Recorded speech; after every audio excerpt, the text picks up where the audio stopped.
हर साल गर्मी की छुट्टियों में आरव अपनी दादी से मिलने गांव जाता था। मिट्टी की दीवारें, टीन की छत, आंगन में आम का पेड़ और हर तरफ शांति। लेकिन अब आरव 15 साल का हो चुका था और ये सब उसे अच्छा नहीं लग रहा था। दादी, यहाँ तो कुछ करने को ही नहीं है। ना इंटरनेट है और ना ही नेटवर्क। बहुत बोरिंग है ये गांव। आरव ने पहले दिन ही अपनी दादी से शिकायत की। लेकिन दादी ने आरव की बात का एकदम बुरा नहीं माना। कुछ देर सोचने के बाद दादी मुस्कुराईं और बोलीं, आजा बेटा, तुमको कुछ दिखाती हूँ। उन्होंने आरव को एक पुरानी अलमारी के पास चलने को कहा। वहां जाकर एक कांच की बड़ी सी गुल्लक निकाली। उसमें छोटे छोटे कागज भरे हुए थे। ये क्या है दादी? आरव ने आश्चर्य से पूछा। दादी ने कहा, ये मेरी कृतज्ञता की गुल्लक है। जब भी कुछ अच्छा होता है, छोटा हो या बड़ा, मैं उसे लिखकर इसमें डाल देती हूँ। आरव के लिए ये नया और अजीब था। उसने गुल्लक में से एक कागज निकाला। उस कागज पर लिखा था कि आरव ने मेरे जन्मदिन पर फोन किया जबकि वो पढ़ने में व्यस्त था। फिर एक और कागज पढ़ा। बारिश ने ठीक समय पर मेरे गुलाब के फूलों को पानी दे दिया। दादी ने हंसते हुए कहा, इन चीजों से दिल को तसल्ली मिलती है कि जिंदगी में हमेशा कुछ न कुछ अच्छा जरूर होता है। आरव को पर्ची वाला आइडिया बहुत अच्छा लगा।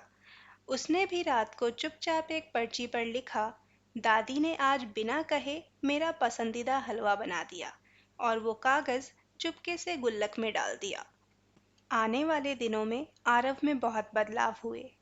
आरव दादी के साथ मिलकर पौधे सींचता, आंगन साफ करता और मंदिर तक भी पैदल चलकर जाता। अब आरव भी हर रात को गुल्लक में एक नई पर्ची डालता, जैसे कि सुबह दो मोर देखे, दादी ने बचपन की कहानियां सुनाई, दादी के साथ मिलकर आज मैंने अचार बनाया। एक दिन मटर छीलते समय आरव ने दादी से पूछा कि अगर कुछ बुरा हो जाए तो वो भी लिखते हो क्या?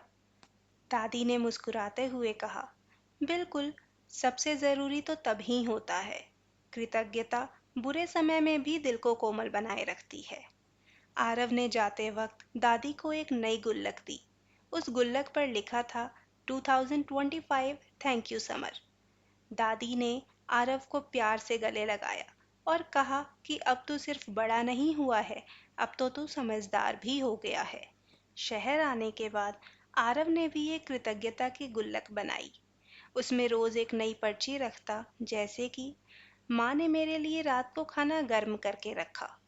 मैं बीमार था तो स्कूल नहीं जा पाया, लेकिन दीपक ने अपने नोट्स मुझसे शेयर किए। उस गर्मी ने आरव को एक अनमोल नजरिया दिया था, जिंदगी को कृतज्ञता की आंखों से देखने का नजरिया। दोस्तों, आरव ये समझ चुका था कि उसे खुश रहने के लिए फोन या इंटरनेट नहीं, बल्कि मन में कृतज्ञता चाहिए। आपको ये कहानी कैसी लगी, हमें कमेंट करके बताइएगा।